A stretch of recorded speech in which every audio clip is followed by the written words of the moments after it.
હૃદયનો, કે હૃદય આપણને કેવી રીતના કામ આવે છે શરીરની અંદર. સૌથી મેઇન પાર્ટ છે આપણો હૃદય. એને આપણે કઈ રીતના સ્વસ્થ રાખવું અને કઈ રીતના સાચવવું, એના માટે હું થોડાક અમુક મારા જે અંદરના પોઈન્ટો છે હું અહીંયા લઈને આવી છું, કે જે હું તમને અત્યારે અહીંયા આગળ તમને વ્યક્ત કરીશું. આપણું જે શરીર છે તે તંદુરસ્ત રહેવા માટે આપણે પહેલાં હૃદયની જરૂર પડે.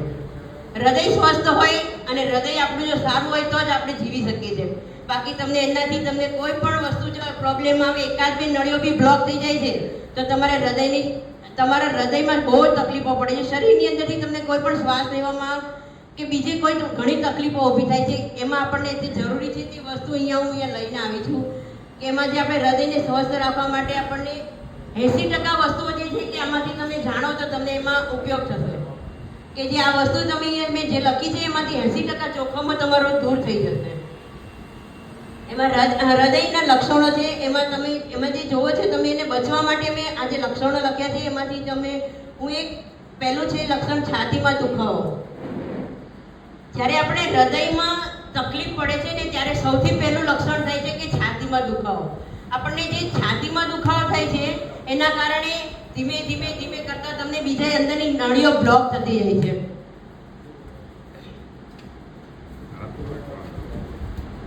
આજના સમયમાં આપણે જોઈએ ને તો ઘણું બધું તમને જાણવા મળ્યું કે જે માણસો વિચારે છે કઈ અને થાય છે પણ કઈ.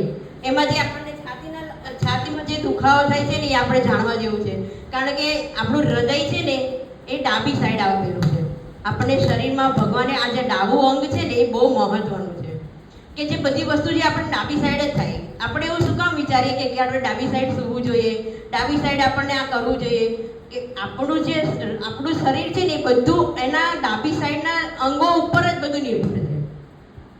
એટલે જ્યારે આપણને છાતીમાં દુખાવો થાય છે એટલે સમજવાનું કે ધીરે ધીરે કરતા આપણને થોડી એટેકની અસરો ચાલુ થઈ ગઈ છે, કે ધીમો દુખાવો થાય. ઘણી વખત આપણને દુખાવો થાય એટલે આપણે સમજીએ, ઘણાને એવું થાય કે મને અહીંયા છાતીમાં દુખે છે, વિચારે કે મને કંઈ એવું હશે, કઈ છાતીમાં દુખે છે કે કંઈ ગેસ થઈ ગયો હશે કે ગમે તે, કે લાવો ને આપણે બામ લગાવીએ આપણને સારું થઈ જશે. ઘણા એવું વિચારે કે આપણે બામ લગાવશું ને એટલે કદાચ સારું થઈ જશે, પણ એવું નથી હોતું. આનો દુખાવો ક્યારેક પણ આપણને મોટો પણ થઈ જાય છે. આવો જો દુખાવો આપણને ક્યારેક જીવનની અંદર થયો હોય ને તો પહેલાં આપણે એને ડૉક્ટરની સલાહ લેવી જોઈએ કે મને આવું કેમ થયું એમ. એટલે જ્યારે આપણે વિચારીએ છીએ કે જે થવું જોઈએ એ બી આપણે ભવિષ્યની અંદર ક્યારેય બી થયું ન હોય એવું આપણને અમુક ટાઈમે ફીલ થતું હોય છે. તો આપણે એને એવા સંકેતો જાણવા માટે કે જે છાતીમાં દુખાવો થતો હોય ત્યારે આપણે એને આમ ઊંડાણથી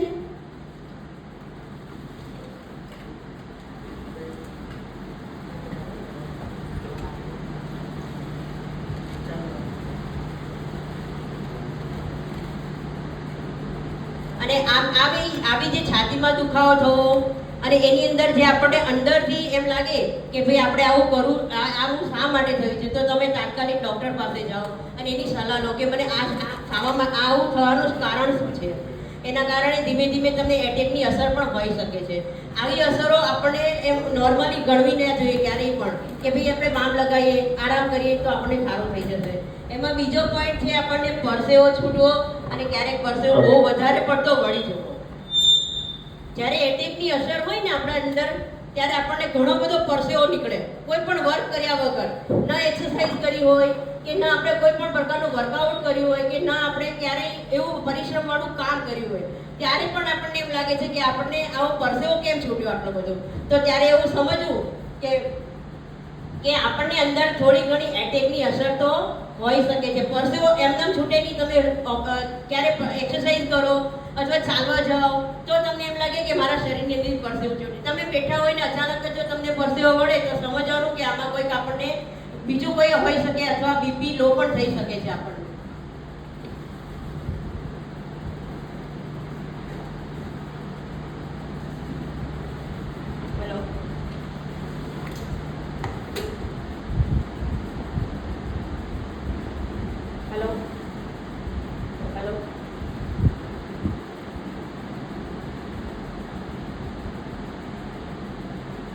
હેલો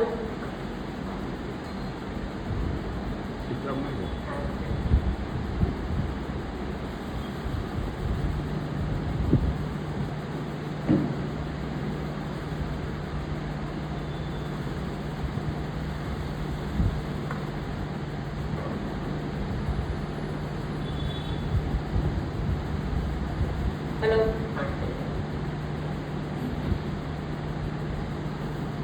તો આપણે એના માટે આપણે સાવચેત રહેવું જોઈએ. અને આપણે બેસીએ તો ગભરામણ થાય, અંદરથી બેચેની થાય, આપણને એવું લાગે કે જાણે મને અંદરથી કંઈક ગભરામણ થઈ રહી છે. તો આવું જ્યારે આપણને બને ને ત્યારે આપણા શરીરની અંદરથી લોહી સર્ક્યુલેશન થતું ઓછું થઈ ગયું હોય ને એવું લાગે. ત્યારે આપણે એટલો પરસેવો છૂટે તો આપણે સમજી જવાનું કે કંઈક એવી આપણામાં ફેરફાર થઈ રહ્યું છે શરીરની અંદર, તો આપણને આવી વસ્તુઓ બની શકે છે. ત્રીજો છે શ્વાસ લેવામાં મુશ્કેલી પડી અને હાંફ ચડી. ક્યારે શ્વાસ લેવામાં તકલીફ પડે કે જ્યારે આપણને છાતીમાં દુખાવો થતો હોય અથવા આટલો બધો પરસેવો વળે, એના પછીનો ત્રીજો પોઈન્ટ છે કે શરીરની અંદર આપણને જ્યારે શ્વાસ ચડે છે, શ્વાસ લેવામાં તકલીફ પડે. આમ શ્વાસ લેતો બેઠા હોય તો બી આપણને બોલીએ ત્યાં તો બી આપણને આમ હાંફ ચડે. હાંફ ચડે ને ત્યારે એમ લાગે કે આપણને અંદરથી શ્વાસ લેવામાં તકલીફ પડે છે. તો એવું નહીં સમજવાનું કે તમને શ્વાસ લેવામાં તકલીફ પડી છે તો તમે કંઈ બીજો હશે. આપણે એમ સમજવાનું કે આ એટેકની અસર છે.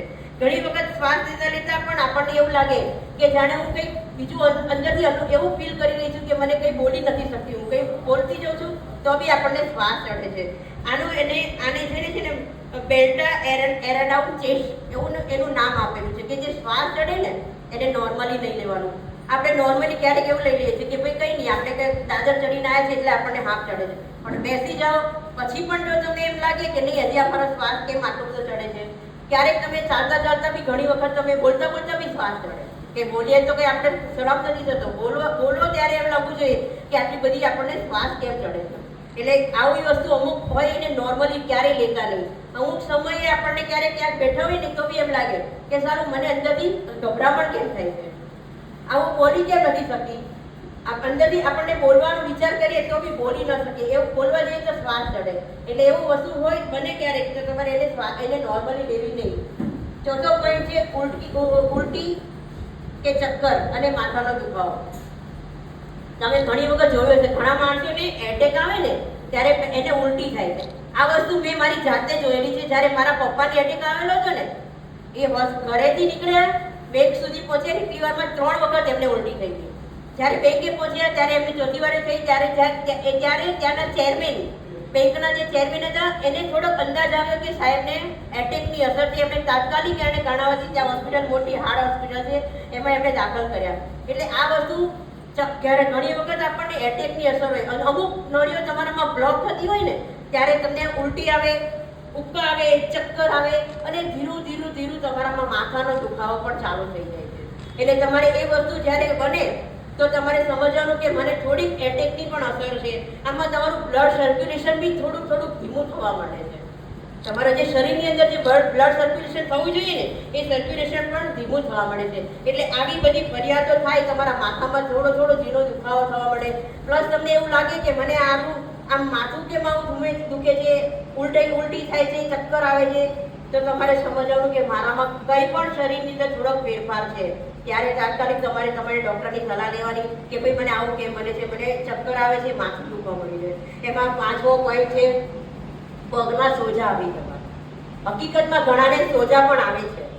તમે સમજો શરીરની અંદર કોઈ પણ ફેરફાર થાય, સર્ક્યુલેશન અટકી જાય, તમારા જીવન અંદરથી બ્લડ સર્ક્યુલેશન અટકી જાય એટલે તમને સોજા આવવાના છે. એવું ક્યારે બને કે જ્યારે તમારા હૃદય સુધી બ્લડ ના પહોંચે. જ્યારે તમારા હૃદય સુધી બ્લડ પહોંચે છે ત્યારે તમારે ત્યાં સુધી તમને કોઈ પણ તમારા શરીરની અંદર ફેરફાર દેખાય નહીં. જ્યારે હૃદય અંદર તમને સર્ક્યુલેશન અટકી જાય ત્યારે તમને દેખાય કે મારા શરીરની અંદર આ સોજા ચડવા માંડ્યા અને મને હાથ ખંભા પણ દુખવા લાગે છે. આવા અમુક એવા પોઈન્ટો છે ને આપણે નોર્મલી લઈ લઈએ. ક્યારે આપણને એમ લાગે કે કંઈ નહીં, આપણે થોડું ઘણું છે એને આપણે ચલાવી લઈએ છીએ. જ્યારે આપણને વધી જાય છે ત્યારે ખબર પડે કે જ્યારે મને આ એટેકની અસર છે. આ ડિઝીઝ છે ને એ ધીમો ચાલે છે. તમને એમ લાગે છે કે મને આ બધું થોડું થયા છે એ ચાલી જશે, પણ ક્યારેક એ મોટું સ્વરૂપ આપી દે છે આપણને ખબર નથી પડતી. એટલા માટે તમારા પગ દુખે કે હાથ દુખે, ખંભો દુખે, ધીરે કરીને એની સારવાર માટે તમે એને ટ્રાય કરો. પછી ગળા, એનો છઠ્ઠો પોઈન્ટ છે ગળામાં અને જડબામાં દુખાવો થવો અને દાંતમાં દુખાવો થવો. ઘણી વખત આપણને જો એમ લાગે કે અહીંયા જડવામાં દુખે છે, ગળામાં દુખે છે, તો આવું શાના કારણે છે? ઘણા એમ વિચાર કે ગળામાં આપણે કંઈ ઠંડુ ખાધું હશે ત્યારે આવું બન્યું હોય. કે કંઈ જડવામાં દુખતું હોય ને તો બી એમ થાય કે કંઈ દાંતનો પ્રોબ્લેમ હશે આપણને, એટલે દાંતને દુખાવાના કારણે જડવું દુખતું હશે. એવું નથી હોતું. જ્યારે એટેકની અસર થાય ને ત્યારે આ જડબામાં દુખાવો ને દાંતનો દુખાવો છે ને, જ્યારે મહિલાને એટેક આવે છે ને ત્યારે મહિલાઓમાં આ વસ્તુ વધારે દેખાય છે. આજે જડબામાં અને દાંતનો દુખાવો મહિલામાં જનરલી મહિલાને એટેકો બહુ ઓછા આવતા હોય છે, કારણ કે એનામાં વ્યસનો ઓછા હોય છે અને પ્લસ બીજું ખાવા પીવામાં બી બહુ ધ્યાન રાખે છે. એટલે એમાં છે ને જડબામાં દુખાવો થાય ને એ વસ્તુ મહિલામાં વધારે આવે. જ્યારે એને એટેક આવે ને ત્યારે એ વિચારે કે આ બધું મને નોર્મલી છે, પણ એવું નથી હોતું. જ્યારે એટેક આવે તમારી અંદરની અમુક નળીઓ બ્લોક થતી હોય, તમારામાં શરીરમાં ફેરફાર થતો હોય અને ત્યારે તમે જો દુખાવો થતો હોય ને તો એને નોર્મલી લેતા નહીં, કારણ કે એમાં ઘણી વખત આ મહિલાઓને આપણને એમ લાગે છે કે આ વસ્તુ આપણને બનતી હોય કે દુખાવો દાંતનો હશે એટલે આપણે ડૉક્ટર પાસે જઈએ તો એની ઇલાજ કરીએ તો બી આપણને અમુક વસ્તુ તો ગળામાં ફેરફારમાં જડબામાં દુખાવો તો થતો જ હોય, પણ એને વસ્તુને નોર્મલી નહીં લેવાની. ક્યારેક એવું લાગે તો તમારે એની ટ્રીટમેન્ટ ચાલુ બી કરવી જોઈએ. અને 7મો છે પોઈન્ટ છે સતત નસકોરા બોલવા. આપણને એમ લાગે કે નસકોરા બોલે છે, આપણે બહુ થાકી ગયા છે એટલે આપણને નસકોરા બોલે. તો જ્યારે આ બધા જ પોઈન્ટો ધીમે ધીમે તમારામાં આવતા જાય ને ત્યારે આ વસ્તુ બને છે કે મને નસકોરા આટલા બધા બોલે. એ નસકોરા શું કામ બોલવા જોઈએ? આપણામાં શરીરની અંદરથી જ્યારે આપણને ચુકાવટ હોય, કોઈ પણ પ્રકારનો આપણામાં શરીરની અંદર દુખાવો ન હોય ને નસકોરા બોલે ને તો બરાબર છે, પણ ક્યારેક ક્યારેક તમને ખંભો દુખતો હોય, હાથ દુખતું હોય, માથું દુખતું હોય, પગ દુખતા હોય, અમુક ઉંમર થાય ને ત્યારે આપણે એવું વિચારવાનું નહીં કે આ નોર્મલી હશે, ત્યારે આપણે આના નસકોરાનો આપણે ઈલાજ કરવો જોઈએ. ઘણી વખત આપણને સૂતા હોય ને તો ઊંઘ પૂરી ના થાય, આપણને એમ લાગે કે આપણે સૂઈ ગયા છે. આપણે સૂતા હોય તો જાગતા જ હોઈએ, આપણે અંદરથી જાગતા હોઈએ, પણ એવું સમજવાનું કે આ ઊંઘ મને શાના કારણે નથી આવતી. તો શરીરની અંદર આપણને કોઈ પણ અમુક એક એવો પાર્ટ હોય કે જે આપણને અંદરથી ડેમેજ થતો હોય છે, ત્યારે આપણે એવું વિચારવાનું કે મને આના કારણે ઊંઘ નથી આવતી. પૂરતી ઊંઘ લેવી એ શરીર માટે બહુ સારામાં સારી વસ્તુ. તંદુરસ્તી માટે તમારે પહેલા ઊંઘ તો લેવી જોઈએ. હિંમત સરે તમને ઊંઘનો ટોપિક લીધો હતો કે ઊંઘ શરીર માટે કેટલી મહત્વનો ભાગ ભજવે છે. તમારે આ જીવનમાં સવારે ઉઠો સાંજ સુધી તમે કામ કરો, પણ રાત્રે 7 કલાકની ઊંઘ તો તમારે લેવી જ પડે. તમે આરામ તમારે શરીરને આપવો પડે તો તમારા શરીરના અંદરના જે સ્પેર પાર્ટો છે એને કામ કરવાનો સમય મળે. અંદર એને બી કામ કરવું હોય ને, આપણે આખો દિવસ ભાગદોડ કરીશું તો એનું કામ ક્યારે કરે? એટલે તમારે 7 કલાકની ઊંઘ તો જીવનમાં તમારે ફરજિયાત લેવી પડે, એને શરીરને આરામ આપવો પડે. આ બધા જે લક્ષણો હતા ને એ શરીરની અંદર આપણને ક્યારેક એટેક આવે ને એને આપણે સાવચેતી આપે છે કે તમને આવા લક્ષણો થાય ત્યારે તમે સાવચેત બની જાઓ. અને હવે પછીનો પોઈન્ટ છે તમે કે એટેકને રોકવાના ઉપાયો. તમે એને રોકી કેવી રીતના શકો? તમે એને પહેલા જાગૃત થવું પડે. તમે એને કેવી રીતના રોકી શકો? તો પહેલું છે તમારે એને વજનને નિયંત્રણમાં રાખો અને કસરત કરો. તમારે રોજ રેગ્યુલર તમારે કસરત. આ જે પિલર બનાવે છે ને એ બહુ જ મહત્વના છે. એમાં એક વસ્તુ એવી છે કે એમાં તમારે એને ધ્યાન આપો ને તો તમારા જીવનની અંદર ક્યારેય કોઈ પણ ફેરફાર થાય નહીં. તમને એમ કહે છે કે વજન નિયંત્રણમાં રાખો. તમારી ઉંમર કેવડી હોય, મારી ઉંમર પ્રમાણે અને મારી હાઈટ પ્રમાણે મારું વજન હોય ને તો મને કોઈ પણ રોગ કે કોઈ પણ વસ્તુ મને બની ના શકે. તમારી ઉંમર કરતાં તમારું વજન વધારે હોય એટલે તમારે સમજવાનું કે આજે નહીં તો 5 વર્ષે તમારી અંદર ક્યારેક ને ક્યારેક કોઈ પણ રોગ આવી તો જાય. ઉંમર કરતાં તમારું શરીર, ઉંમર અને તમારી હાઈટ પ્રમાણે તમારું વજન હોવું જોઈએ. એટલે વજનને નિયંત્રણમાં રાખો. જો વજનને નિયંત્રણમાં રાખશો ને તો તમારું શરીર એકદમ સ્વસ્થ રહેશે. એને જો વજન તમારું હૃદય રોગોનું જોખમ જો ઘટાડવું હોય ને તો તમારે રેગ્યુલર કસરત કરવી પડે. કસરત એવી વસ્તુ છે કે તમારા શરીરની અંદરથી આખા શરીરની અંદર લોહી સર્ક્યુલેશન થાય છે અને પ્લસ તમારી જે બ્લોકેજ હોય ને એને તમને ખોલી નાખે છે. એટલે એનું 3 ગણું તમારું જોખમ ઘટી જાય છે.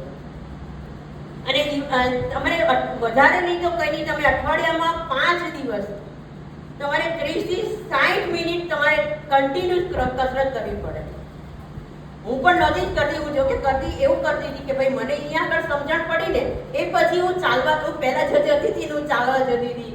ગમે ત્યાં કોઈ કે આમ ચાલો તો ત્યાં જતી, આમ જઈ ત્યાં જતી ખરા, પણ એવું નોલેજ નહોતું મારામાં કે જે મને અહીંયા આવીને મળ્યું હતું.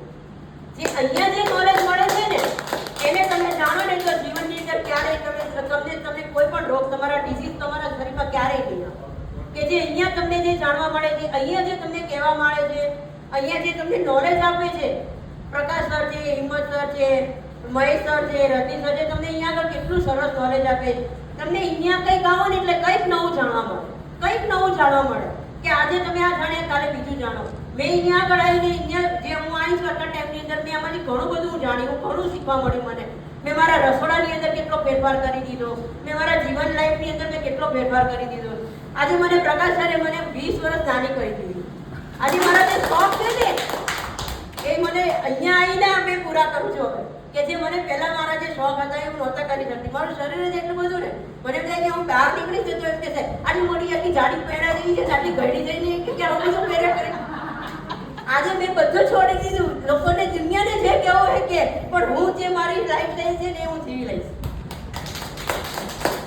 અહીંયા આવો છો, રેગ્યુલર આવો, કસરત કરો, તમારા શરીરને સ્વસ્થ રાખવું હોય તો તમે અહીંયા આગળ આવે છે. અહીંયા જે તમને કહેવામાં આવે છે, તમારા જે કોચ કે છે તમે એને ફોલો કરો. બીજો પોઈન્ટ છે પૂરતું ભોજન લો, આહાર લો અને મીઠાનો ઓછો ઉપયોગ કરો. આ મીઠાનો ઓછો ઉપયોગ તો તમને બધાની અંદર કહેશે કે મીઠું અને ખાંડ એ બે વસ્તુ એવી છે ને કે જીવનની અંદર તમને બહુ જ નુકસાનકારક છે.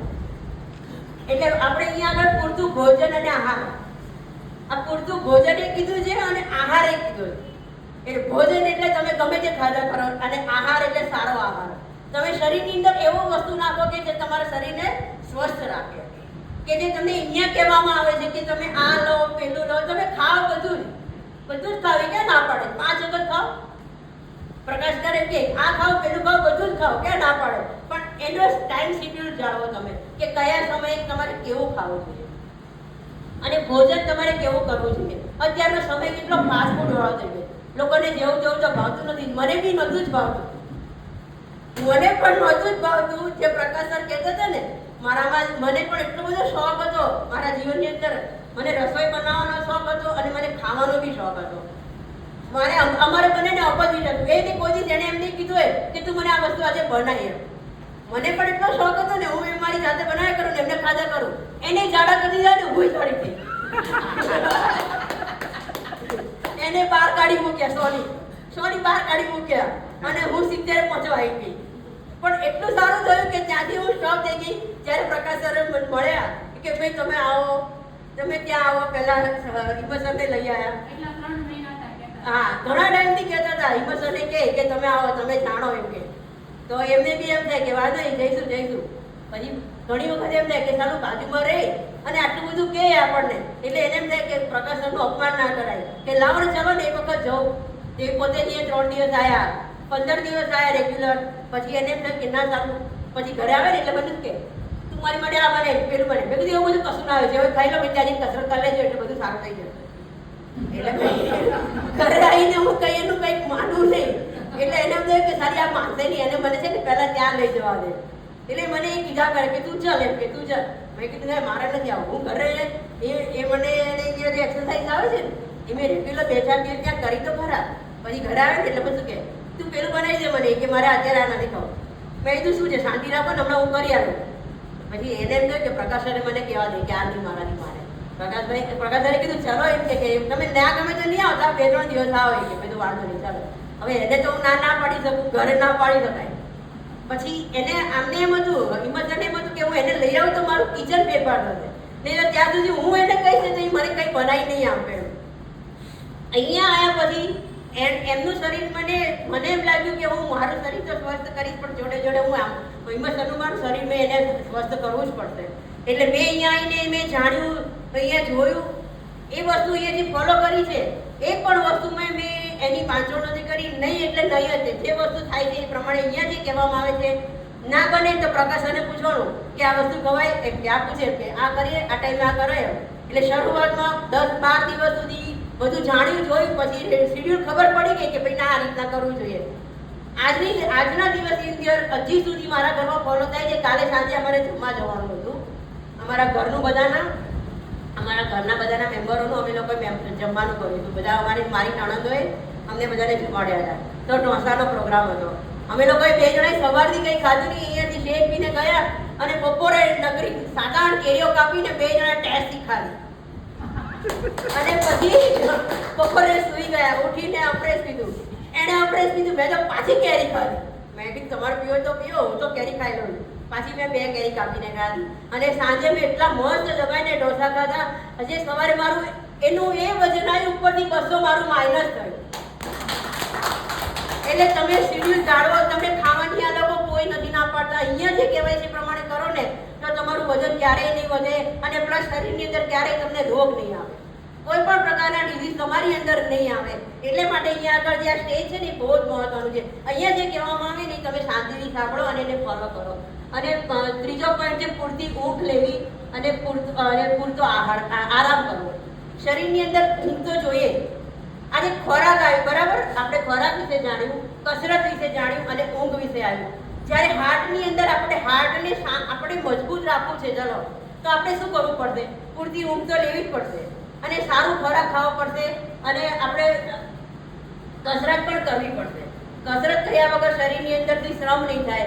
પૂરતી ઊંઘ નહીં લઈએ ત્યાં સુધી શરીરની અંદરના આપણને ફેટની અંદર એને આરામ નહીં મળે. અને આજે અને જે સારું ખાઈશું, આહાર સારો આપીશું શરીરની અંદર તો આપણને શરીર સ્વસ્થ રહેશે. એટલે પૂરતી ઊંઘ લો અને આરામ કરો. વધારે નહીં તો કંઈ નહીં, તમે 7 કલાકની ઊંઘ શરીરને આપો. એટલે પૂરતી ઊંઘ લેશો, આરામ કરશો એટલે તમારું શરીર એકદમ સ્વસ્થ થઈ જશે. અને હવે નીચેનો જે પોઈન્ટ છે, તમે હાર્ટ ડિઝીઝ છે એ આના ઉપાય કરો. આજે છે ને તમે આ જે કહે છે કે તમે નિયમિત તમારે તપાસ કરો. આ તમારે શરીરને હાર્ટને તમારે મજબૂત રાખવું હોય તો તમારા અમુક ઉંમર થાય 40, 45, 50 વર્ષની ઉંમર થાય ને પછી તમારે છે ને નિયમિત તપાસ કરવી જોઈએ. તમે એની નિયમિત તપાસ કરો ને તો તમારામાં કંઈ પણ ફેરફાર થયો હોય ને શરીરની અંદર તો તમને ખબર પડે. આજે કોલેસ્ટ્રોલ હોય શરીરની અંદર, આપણા શરીરમાં સમજવાનું 40 થી 45 વર્ષ થાય ને એટલે કંઈકનું કંઈક તો થોડુંક ફેરફાર થવાનો છે. કારણ કે આ વાતાવરણ એક તો એવું છે અને પ્લસ આપણું ખોરાક અને બીજું કે બધાના આમ આપણને ભેગા થયેલાનો માહોલ છે ને. તને તો આમ હોય કે મને તો કંઈ નથી થતું, હું તો આવું ખાઉં છું, મને કંઈ પ્રોબ્લેમ નથી થતો, તને કેમ થાય? એટલે આપણે કહીએ ચલો ને યાર આપણે બી ખાઓ ને, એને નથી થતું તો આપણને નહીં થાય. એવું નથી હોતું. શરીરમાં અમુક ઉંમરે તમારા ફેરફારો તો થવાના છે. એટલે તમારે છે ને નિયમિત 40 કે 45 વર્ષ 50 વર્ષ પછી તમારા કોલેસ્ટ્રોલ હોય, ડાયાબિટીસના અમુક શરીરની અંદર ઘટતા જે પ્રમાણે એટલે શરીરના તમારા આખા બોડી ચેકઅપ તમારે કરાવવું જોઈએ. ક્યારે કે 6 મહિને, વર્ષે એક વખત તો તમારે 50 પછી તમારે કરાવવું જોઈએ કે તમારા અંદર શરીરની અંદર કંઈ પણ ફેરફાર થયા હોય તો તમને ખબર પડે. અને પછી એના પછીનો છે તણાવથી દૂર રહો. આ તો મેઇન પોઈન્ટ છે. લોકો જ આપણને અંદર ભડકાઈ દે. આ જે વસ્તુ છે ને એનાથી તો તમારે દૂર જ રહેવાનું. લોકો જે ભડકાવે છે ને એ તો બહુ મહત્વનું. એને એમ કે ત્યાં તો જવાતું હશે, શેક પીવડાવે. મારે હાલની આજે કાલની રાતની જ વાત કરું, હું જ્યારે જમીને હું ઘરેથી આવતી હતી ને ત્યારે નીચે અમારા ત્યાં ટોળું વાળીને લેડીઝો બેઠા હતા. એને મને દૂરથી આવેલી જોઈ ને એટલે મને શું આંટી તમે તો કે મારું જનરલી છે ને મને છે ને ફ્લેટમાં બધા આંટી જ કહે, મારું નામ પડી ગયું છે, નાના મોટા બધા આંટી જ કહે. એ કે આંટી તમે તો એકદમ મસ્ત બની ગયા કે પટલાઈ કે નાના એવા લાવો છે. ભાઈ તમારે લોકોને થવું છે, તમારા લોકોને થવું છે 3 દિવસ આવો ખાલી મારી જોડે. એટલે કે કેમ? મેં કીધું તમને હું 3 દિવસ લઈ જાઉં છું, તમે 3 દિવસ આવો પછીની વાત તમારે જાણવાની. એ કે કેમ? મેં કીધું 3 દિવસ આવો, તૈયારી હોય તો મને કાલે કહેજો. અરે ભણની દીકરીઓ હરાવતી એક મને કીધું હોય અત્યારે. કેટલી મેં લોકોને કેટલી રિક્વેસ્ટ કરી, કેટલું સમજાવ્યું એને. તો એક તો અમારે ત્યાં એક બેન છે ને એનું મગજ મને ઓછું એવું લાગે. તમને કઈ ગેરંટી આપી કે કઈ ગેરંટી આપી? મેં કીધું તમને મરી જવાની ભગવાને ગેરંટી આપી હતી કે આ ટાઈમે તમે મરી જશો એમ? એ કે એવું થોડું છે. મેં થોડા ડોક્ટરે આપી હતી કે તમને કંઈ પ્રોબ્લેમ મળે તો ડોક્ટર તમને ગેરંટી આપે છે કે આ વસ્તુ તમને પરિવાર નહીં થાય એમ? એ કે ના. એ કે તમે જીમમાં જાઓ છો, યોગા કરવા જાઓ છો, કોઈ પણ ડાયટ ચાર્ટ કરો છો, ત્યાં તમને ગેરંટી આપે છે કે હવે પછી તમારું શરીર નહીં વધે એમ?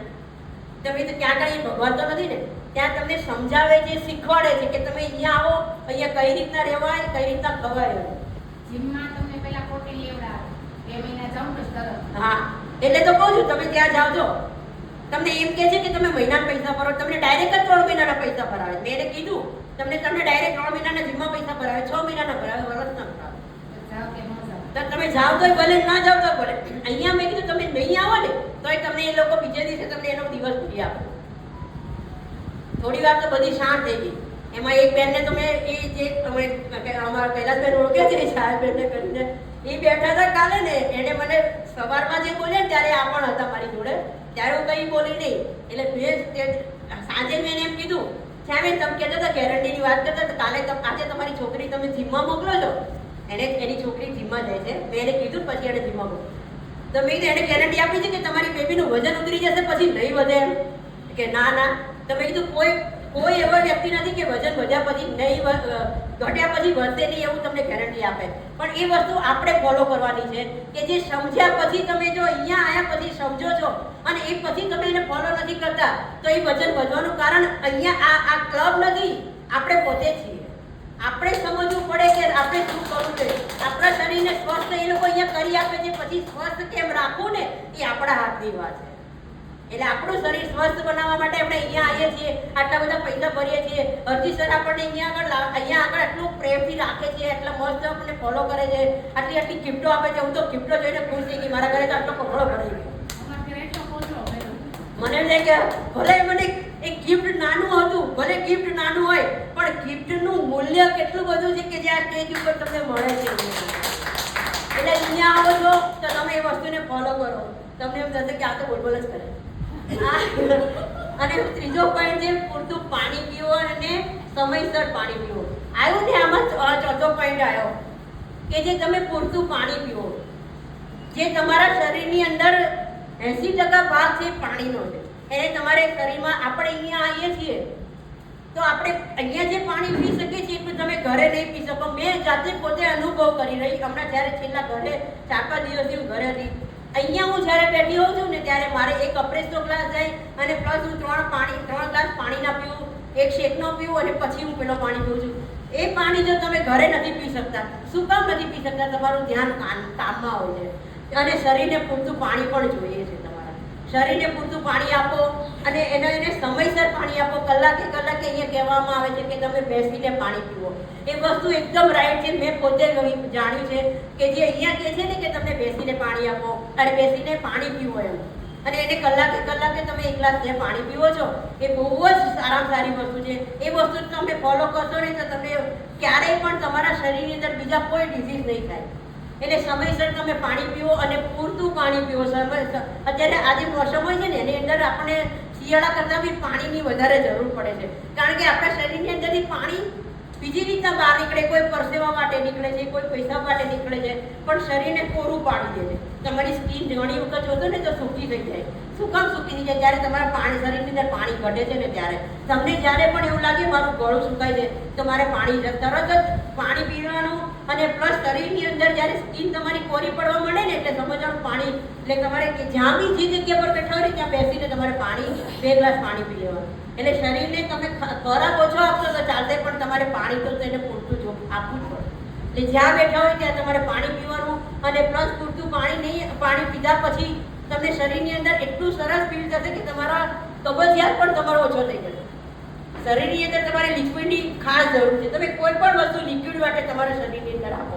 એટલે પાણી પૂરતું પીવો અને સમયસર પાણી પીવો.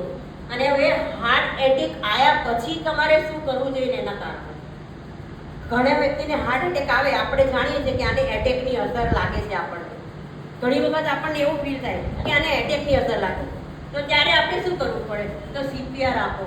પેલા સાહેબને ખબર હશે, મેડિકલ વાળા સાહેબને, ત્યાં CPR આપો. એટલે ઘણી વખત આને નીચેનો ઇંગ્લિશ શબ્દ છે કાર્ડિયોપલ્મોનરી રેસ્પિરેશન. એટલે આજે છે ને તમે આ શું કે CPR આપો. ઘણીવાર એને હોસ્પિટલે લઈ ગયા પછી એને આપણને એમ લાગે છે એને ફટાફટ એડમિટ કરો અને એને કાર્ડિયોગ્રામ કઢાવો, એને જુઓ. અને CPR એટલે તમને એમ લાગે ઘરે જ કે આને જરૂર છે તો તમે એના છાતી પર હાથ દબાઈ, 2 હાથ વચ્ચે, છાતી વચ્ચે 2 હાથ દબાઈ અને એટલું ઝડપથી પમ્પિંગ કરો એને કે ક્યારેક બી એનું 1 સેકન્ડ એનું જો હૃદય બંધ પડી ગયું છે ને તો એ પમ્પિંગથી તમારું હૃદય એનું ચાલુ થઈ જશે. રાઈટ છે ને સર? એટલે આ જે CPR છે ને, તમે ક્યારેક બી ઘણાને શ્વાસ લેવાની તકલીફ પડે અથવા એને એમ થાય કે મને ગભરામણ થવા મળી છે, અને જ્યારે શાંત પડી જાય ને તો તમારે સમજવાનું કે એને એટેક, તો તેના છાતી વચ્ચે બે હાથ મૂકી અને એટલા ઝડપથી પમ્પિંગ કરો ને એને કે એનું હૃદય ફરીવાર સારું થઈ જાય છે. આવા ઘણા કેસો બનેલા છે કે જેના 1 સેકન્ડ એ વસ્તુ મારા પપ્પા જોડે જ બનેલી હતી કે એને તાત્કાલિક એડમિટ કર્યા પછી બધા ડોક્ટરો એની પર ચડીને એટલા બધા પમ્પિંગ કરે, આપણને એમ થાય કે સારું આ પપ્પાને એમને ના મારી નાખે તો સારું, પણ એ જે પમ્પિંગથી એમના હૃદયને ક્યારેક 1 સેકન્ડ બંધ થઈ ગયું હોય તો ચાલુ પણ થઈ શકે છે. સાચી છે ને વાત? એટલે આજે એ વસ્તુ ક્યારે બી આપણા ઘરની અંદર, પરિવારની અંદર કે કોઈ પણ માહોલમાં, સમાજમાં ક્યારેય ક્યાંય બેઠા હોય અને તમને એમ લાગે કે આને એટેક આવવાની એવું લાગે છે તો તમે એને આ વસ્તુ કરી શકો છો. જે ડૉક્ટરનું કામ તમે પણ એ કરી શકો છો. અને બીજી વસ્તુ છે ડૉક્ટરની સલાહ પર એમ્પિયર દવાઓ આપો, એક્સપિરિયન્સ દવા આપો એમ. એટલે આ જે દવા છે ને એ શું કામ કરે છે ખબર છે? માણસને એટેક આવી ગયા પછી ડૉક્ટર છે ને આ એક ગોળી છે જીભની નીચે મૂકે છે, રાઈટ? એનાથી છે ને તમારો એટેક આવવા માટે જે શરૂઆત થઈ હોય ને એને ત્યાંથી અટકાવી દે છે. આ જે દવા હોય ને એ દવાથી તમને એનો એટેક અટકાવી દે અને તમારું જે લોહી સર્ક્યુલેશન જ્યાં બી અટકી ગયું હોય ને ત્યાંથી ચાલુ થઈ જાય છે. તમારી નળી જે બ્લોક થઈ ગઈ હોય ને એ બ્લોકેજમાં ક્યારેક બાય ચાન્સ તમને એ બ્લોકેજ બી ખુલી જાય છે એના કારણે તમારું, રાઈટ છે ને સર? એટલે આ જે વસ્તુ છે ને એ બહુ મહત્વની વસ્તુ છે કે ઘણી વખત આ દવાથી પણ તમારા જે એટેક આવેલા માણસો હોય છે ને આ દવાથી પણ એને બચી જાય છે, કે એના ઓપરેશન બચી જાય છે, કે જે એને બાયપાસ કરાવવું પડે છે, સ્ટેન્ડ મુકાવવું પડે છે, એ બધું આના કારણે પણ ઘણીવાર અટકી જાય છે. અને જો આ પમ્પિંગ કરવાથી અને આનાથી જો બચી જતું હોય તો માણસના ઓપરેશન એનું અટકી જાય અને ત્યાંથી માણસ બી બચી શકે છે. તમારું બ્લોકેજમાં તમારે ઘણીવાર તમારે સ્ટેન્ડ બેસાડવું પડે. તો જો આ દવા કામ કરી ગઈ હોય ને તો તમારું એ બ્લોકેજ બી તમારું નીકળી જાય છે અને તમારે એને ઓપરેશનથી અટકી શકે છે. એટલે જો તમારે આ જે 2 નિયમો છે ને એ બહુ મહત્વના છે. ક્યારેય બી તમને એવું લાગે કે ભાઈ આ વ્યક્તિને આની જરૂર છે તો તમે આ 2 વસ્તુ કરી શકો છો. આ બધી વસ્તુ છે ને આપણને મહિના પહેલા શરૂઆત થાય છે. એવું નથી હોતું કે તમને તાત્કાલિક જ એટેક આવે છે, પણ આપણે છે ને નજર અંદાજ કરી દઈએ છીએ કે ભાઈ એવું થોડુંક તો ચાલ્યા કરે, છાતીમાં દુખે છે તો લાવો ને વિક્સ લાવી દઈએ, સારું થઈ જશે. આ બધા લક્ષણો છે ને એ બધા મહિના પહેલા તમને ચાલુ થઈ જાય છે, રાઈટ છે ને સર? મહિના પહેલા આપણને એમ લાગે કે મને થોડુંક પેટમાં દુખે, ગળામાં દુખે, માથું દુખે, હાથ દુખે, તો આપણે એમ થાય કે ભાઈ થોડું નોર્મલી હશે. પણ જ્યારે તમને અંદરના જે બ્લોકેજો ચાલુ થઈ જાય છે, અંદરના હૃદયના જે ત્યાં સુધી લોહી સર્ક્યુલેશન તમારું બંધ થઈ જાય છે ને એ બધા લક્ષણો બધા મહિના પહેલા ચાલુ થઈ જાય. એટલે તમારે જો હાર્ટ એટેકને બચાવવા, એનાથી બચવું હોય ને તો તમારે આ બધા જે નિયમો છે ને એને તમારે ધ્યાનમાં રાખવા પડે કે મને જ્યારે બી કંઈ પણ તકલીફ થાય ને એટલે હું પહેલાં ડૉક્ટરની સલાહ લઉં. એટલે ડૉક્ટરની સલાહ લીધા પછી તમારે આ બધું તમારે ધ્યાનમાં રાખવું, રેગ્યુલર ચેકઅપ કરાવવું, નિયમિત પાણી પીવું. આ 5 પિલરને તમે ફોલો કરશો ને તો જિંદગીમાં ક્યારેય તમે બીમાર નહીં પડો. આજની તારીખમાં હું તમને દાવો કરું છું કે અહીંયા જે સ્ટેજ ઉપર સમજાવે છે ને તમે સમજો ને તો તમે ક્યારેય તમને તમારા શરીરને કોઈ પણ તકલીફો ઊભી નહીં થાય. રેગ્યુલર જમો, રેગ્યુલર પાણી પીવો, ટાઈમે સૂઈ જાઓ, પોઝિટિવિટી રાખો. એ વસ્તુ તો તમારે ખાસ રાખવાનું. તણાવ, કોઈ પણ વ્યક્તિ, આપણે તણાવ, મારે બી ટેન્શન હોય, તમને પણ હોય, સમાજમાં રહીએ છીએ આપણે, કોઈ પણ નાના મોટા ટેન્શન તો જીવનની અંદર આવવાના છે. મારું જે ટેન્શન હતું ને એ મારા પ્રકાશને મને દૂર કરી આપ્યું હતું કે જે હું અહીંયા આવ્યા પછી. એટલે પોઝિટિવ બનો. જીવનની અંદર તણાવ તો આવવાના છે, નાના મોટા કંઈ પણ આવવાના છે. આજે પરિવાર લઈને બેઠા છીએ, સમાજ છે, સમાજ તો તમને આવું બોલશે ને સારું પણ બોલશે ને ખરાબ પણ બોલશે. સારું બોલવા વાળી વ્યક્તિ છે ને 20% છે.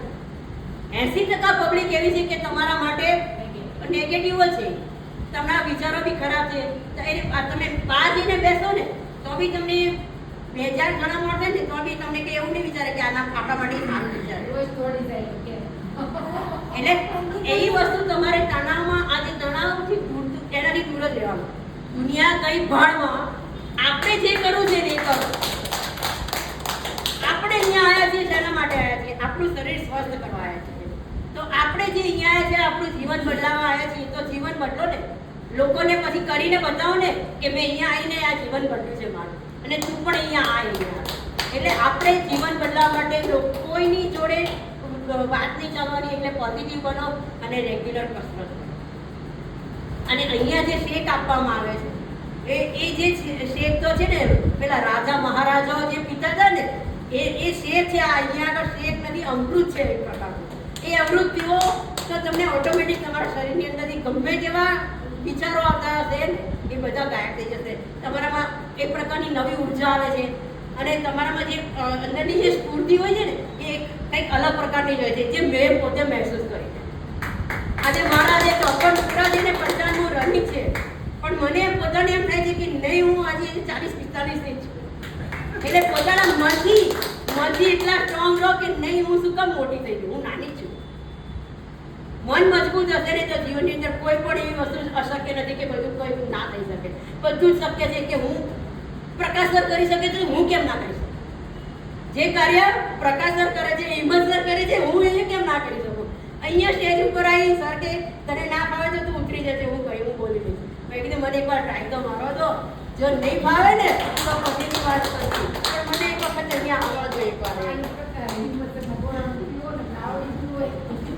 એટલે આ તો શું છે, તમે સાથે રહેતા હોય ને તો કેમ નથી કે જેવા સાથે જેવો રહો ને એવા થાવ. પાળિયા જોડે જોડ્યો બાંધો, માન ના હોય પણ શાંતો આવે, જોડે રહીએ એટલે એ માટે મને એમ થાય કે એ કરે છે તો હું કેમ ના કરી શકું યાર.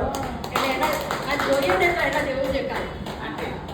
મને એક ભાઈ એવું જ કીધું, મને કે તેમની હિંમત અંકલ બધા હારે તમારે વિચાર ને 1% પાણી પીએ કે બધાના ખાવા પીવાનું રોજ બદલાતું હોય એટલે એક જ હોય ને. અને આપણે સોરી મારું જેટલો પોઈન્ટ છે ને પૂરો કરું. આપણે હૃદય છે ને, આપણું હૃદય 1 મિનિટની અંદર 60 વખત ધબકે છે. આ જે હૃદય છે ને એક મિનિટની અંદર 60 વખત ધબકે છે, અને આખા દિવસની અંદર 1 લાખ કરતાં પણ વધારે વાર ધબકે. તો તમારે એ ધબકારા ઓછા ન કરવા હોય ને તો 5 પિલર ઉપર તમારે કામ કરવાનું. જો આ ધબકારા તમારે ગણવા હોય ને તો તમારે ગણી જોજો. આ અંદર હાથ રાખીને રાઈટ સર છે બરાબર છે ને જે હું બોલી ગયો. હા, એટલે એ તો કહું છું, તમે જો આ ધબકારા ઓછા ન કરવા હોય તો રેગ્યુલર અહીંયા આ જે કહેવાય છે ફોલો કરો તો તમારા શરીર એકદમ સ્વસ્થ રહેશે.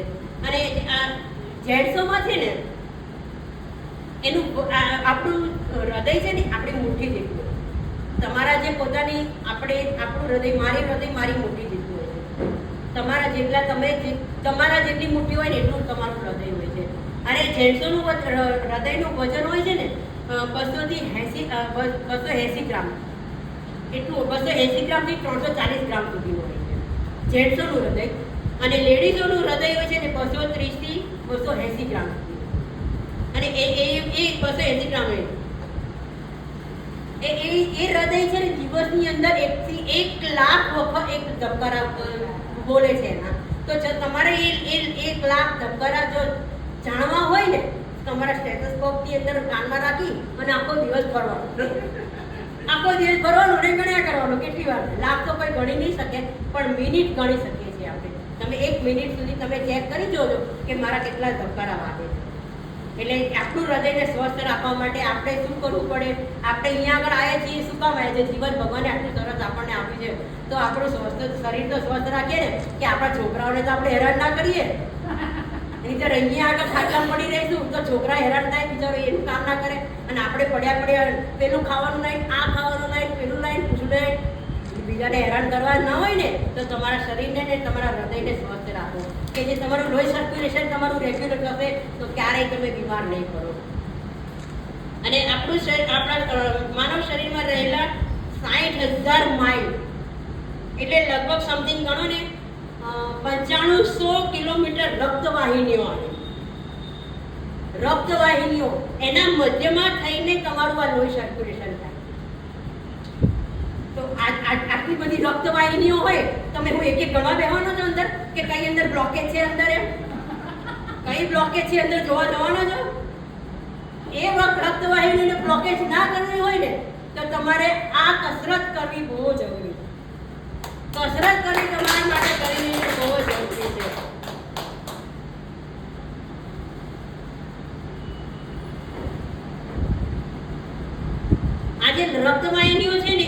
શરીરની અંદર લગભગ 1.5 ગેલન એટલે લગભગ સમજો ને 6 થી 8 લીટર લોહીનું પમ્પિંગ કરે છે.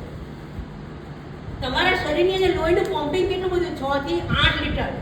હવે આપણા શરીરની અંદર 6 થી 8 લીટર લોહીનું પમ્પિંગ જો રક્તવાહિનીઓ કરતી હોય તો બીજું આપણે લોહી બનાવવું તો પડે ને અંદર શરીરની અંદર. તમે રોજ તમારે લોહી નવું કંઈક બનાવવું પડે. કંઈ આ લોહી કંઈ રોજ તો ના ચાલે, મહિના સુધી કે વર્ષો સુધી ના ચાલે. તમારે એને અંદર શરીરની અંદર કંઈક ફેરફાર લાવવો પડે. તો તમે એવું શું કરી શકો છો કે તમારામાં અંદર કંઈ નવું લોહી બની શકે? તો તમે પૂરતી ઊંઘ લો, ખોરાક લો, કસરત કરો અને પોઝિટિવિટી રાખો. તમારું માઇન્ડ બી તમારું જો પોઝિટિવ હશે ને તો તમારું શેર લોહી એમને જ ચડી જશે. ઘણા એમ કહે છે ને કે એનું શેર લોહી ચડી ગયું, પણ ત્યારે એનું માઇન્ડ સ્વસ્થ હોય કે ભાઈ બીજાનું ના વિચારે. ઘણા તેને તો ભાઈ અસર જ નથી દેતી, પેડા જેવી થતી રહે ને લોકોનું હું કેમ ચિંતા કરવાની? આપણે આપણું કરો ને, આપણે બીજાનું કરીએ તો આપણને દોડાદોડ થાય ને. તો આપણે બીજાની ટેન્શન નહીં કરવાનું, આપણે નવું લોહી ચડાવવા માટે આપણે કોશિશ કરવાની. એટલે આ બધા અણધાર્યા આપણે જ્યારે એટેક આવે છે ને અણધાર્યું આવે છે ત્યારે આપણે બધું ધ્યાનમાં નથી લેતા ને ત્યારે આપણને અણધાર્યો એટેક આવી જાય. ત્યારે એમ કે એને તો કંઈ હતું નહીં ને એટેક આવી ગયો. તો પણ કંઈ હતું નહીં, પણ થોડોક શરીરની અંદર ફેરફાર હોય ને તો માથું નહીં મારી રાખવાનું. તમારે એને પહેલા બહાર કાઢો. બીજાની વ્યક્તિને કહો કે મને આવા પ્રોબ્લેમ થાય છે, મને છાતીમાં દુખે છે, મને આ પ્રોબ્લેમ થાય છે. કોઈ પણ વસ્તુ શરીરમાં ફેરફાર થાય. આજે છે ને માણસો પહેલા છે ને 60, 65, 70 વર્ષના થાય ને ત્યારે કંઈક થોડાક નવા પ્રોબ્લેમો થતા હતા. એ લોકોનું શરીર બહુ સ્વસ્થ હતું એ વખતે. આજથી 30, 35, 40 વર્ષ પહેલાના માણસો જે જુઓ ને, અત્યારના માણસોને છે ને 40 થી 45 વર્ષના થાય ને એટલે એ રોગો ચાલુ થઈ જાય કે જે 60, 70 વર્ષે થતા હતા. સાચી વાત છે ને સર? શેના કારણે? એક તો તમારું આ પોલ્યુશન, બીજું તમારો ખોરાક, ત્રીજું તમારે લોકોની ચિંતા કર્યા કરો. લોકો આમ કરે, પેલું આમ કરે, અને પ્લસ તમારું આ જે જંક ફૂડ તમે બંધ કરશો ને જીવનની અંદર, તમે એટલા બધા તમારું શરીર સ્વસ્થ રહેશે, તમે એટલા ખુશ રહેશો ને કે જે તમે ખાવ છો ને, જ્યારે તમે આ નોર્મલી વસ્તુ ખાઓ ને ત્યારે સારું, ત્યારે તમારા શરીરની અંદર કેટલું હળવાશ રહે છે. અને જ્યારે તમે પેલું જંક ફૂડ ખાશો ને ત્યારે તમારા શરીરની અંદર કેવું ફીલ થાય છે એ તમે તમારી રીતે જાણી જોજો તમને કેટલો અસર પડે છે. અને જંક ફૂડને પચવા માટે કેટલો સમય જોઈએ છે, અને જ્યારે સાદો ખોરાક તમે ખાવ છો તમારા શરીરની અંદર તમને કેટલું પચવામાં કેટલું ઇઝી પડે છે એ તમે જાણી લેજો. તો તમારા શરીરની અંદર તમારે શું નાખવું, અમુક ઉંમર પછી આપણે શું ખાવું અને શું ન ખાવું ને એ આપણે ડિસાઈડ કરવું પડે. ગમે તે તમે કે હું એવું સમજુ કે મારી ઉંમર હું ભલે દેખાતી નાની હો પણ હું બધું ખાઈ જ લઉં, જેમ તે ખાઈ લઉં, પણ મારી ઉંમર પ્રમાણે મારું અંદરના જે સ્પેરપાર્ટો એ કામ કરતા હોય છે. એવું નથી હોતું કે મારી ઉંમર હું દેખાતી નાની હોય એટલે મારું કામ શરીર એ પ્રમાણે કામ કરે. ઉંમર પ્રમાણે તમારું શરીર કામ કરે છે. એટલે તમારે જે ખાવું છે એ તમારે સમજી વિચારીને ખાવ એટલે તમારા શરીરની અંદર કોઈ પણ તકલીફો ન થાય. આજે માણસો છે ને પોતાને એટલી બધી ભાગદોડ છે, લોકોનું જીવન ધોરણ એટલું બધું ફાસ્ટ બની ગયું છે ને, એ લોકોને એમ થાય છે કે હું ઓછા સમયની અંદર પૈસાવાળો બની જાઉં, મારા છોકરાને હું આ આપી શકું, પેલું કરી શકું. એમાં ને એમાં લોકોની લાઈફસ્ટાઈલ, હું આવો પ્રસંગ કરું, એને ભલે ને આવો કરે, હું એના કરતાં પણ સારો કરીશ. આ જે લાઈફસ્ટાઈલ છે ને તમારી, એમાં ને એમાં માણસો પોતાનું શરીર ગુમાવી બેસે છે. એટલો બધો ડિપ્રેશનમાં ગેર કરાઈ આવી જાય ને કે જે ન કરવાના કામો હોય ને પોતે કરી લે છે. પછી તેને પસ્તાવો થાય કે મેં આ વસ્તુ ન કરી હોત તે સારું હતું. પણ એ વસ્તુ જો તમે પહેલા સમજો ને તો તમે ના ડિપ્રેશનમાં તમે પણ આવો અને ના તમારા ઘરના પરિવારો પણ આવે.